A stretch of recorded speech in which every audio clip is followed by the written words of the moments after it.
Graças a Deus, né? Amém. Louvamos o Senhor por mais esse momento, que o Espírito Santo continue falando conosco, trazendo a palavra e a revelação que ele tem para nós nesses dias. Amém. Elaine, fique à vontade, abra seu microfone, né? Que o Espírito Santo use você poderosamente. Amém. Amém. Obrigado pela oportunidade. Eu vou apresentar para poder cumprir o horário.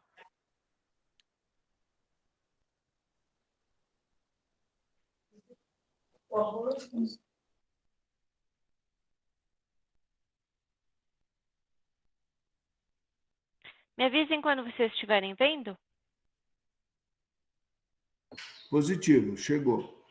Tá bom. Eu queria compartilhar algumas palavras sobre a pronta obediência, né? Eu tomei, por exemplo, a caminhada de Abraão, né? A gente conhece Abraão principalmente pelo fato de ele ter oferecido Isaac como seu filho. Mas, na verdade, olhando a história dele, a gente vê que a caminhada se tornou tão relevante quanto os objetivos alcançados, né? Então tem muito aprendizado.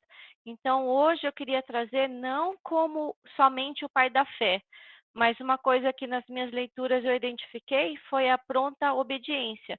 Isso falou muito comigo, né? Que a gente precisa continuar nos autoavaliando e melhorando, né, para a gente realmente refletir a imagem e a semelhança do Senhor.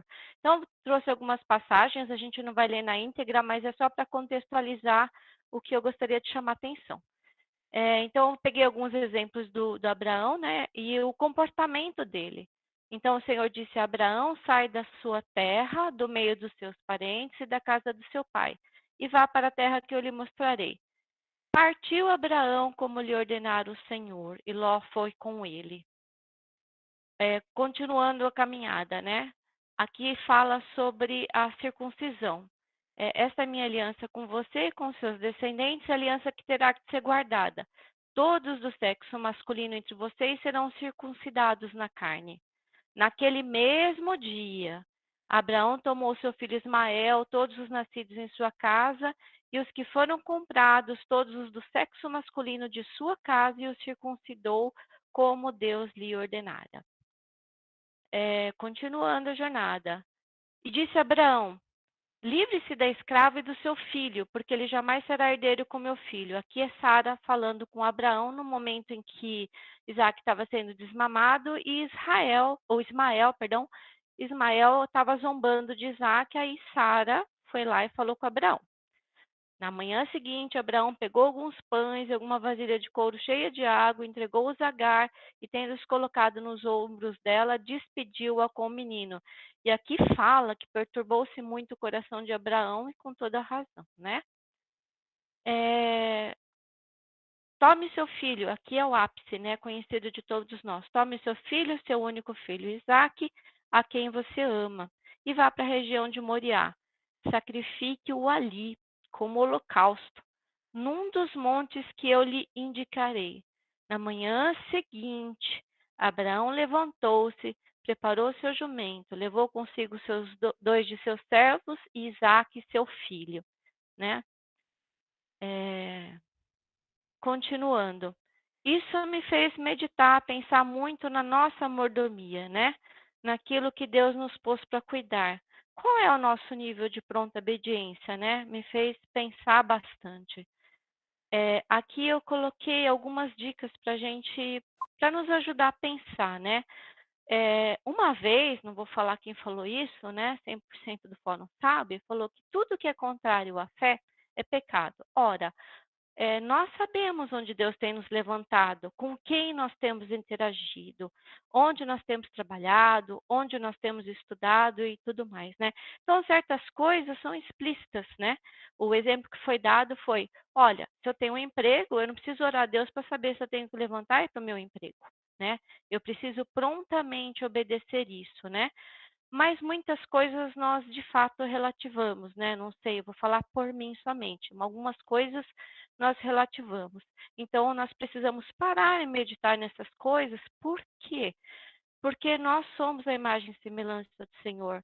Nós somos mordomos daquilo que Ele nos confiou, sejam bens materiais, sejam relacionamentos, sejam atividades, sejam missões. E o tempo de Deus também importa, porque existe um tempo debaixo do céu para realizar todas as coisas, né? Então a gente precisa ficar atentar. Eu emprestei uma frase aqui que eu li uma vez de Daniel Goleman, que diz assim: uma forma de aumentar a nossa força de vontade é saber administrar as nossas distrações, no lugar de deixar que elas nos manejem. Nós temos 92 porções de 15 minutos no dia. O que nós fazemos com o nosso tempo depende de nós. E para que a gente administre bem o nosso tempo, é importante a gente passar tempo no lugar secreto, com Deus. É ali que a gente vai receber direção e conselho para gastar bem, né? Essas 92 porções de 15 minutos aí, né? Rever aquilo que Deus nos pôs como mordomos. Tem muitas atividades, eu pelo menos dando uma paradinha, vi que absorvi algumas atividades que, creio eu, Deus não tinha para mim. Mas aí, na boa vontade, a gente pula na frente e sai fazendo, né? E isso pode ser feito? Claro que pode, mas termina sendo muitas vezes uma atividade estéril, não vai produzir frutos, né? Então, às vezes, cabe alguma revisão nessas atividades também, né?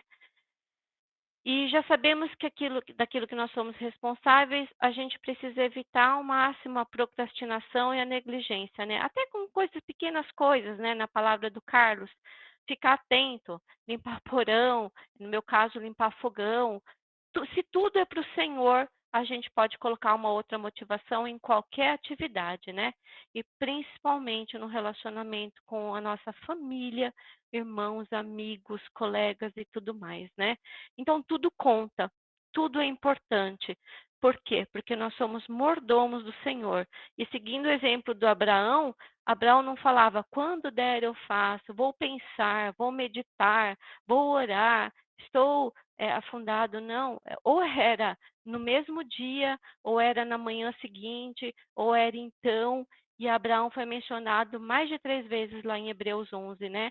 Então, isso, de certa forma, acredito eu, é uma oportunidade para glorificar a Deus. Amém. Era isso, querido.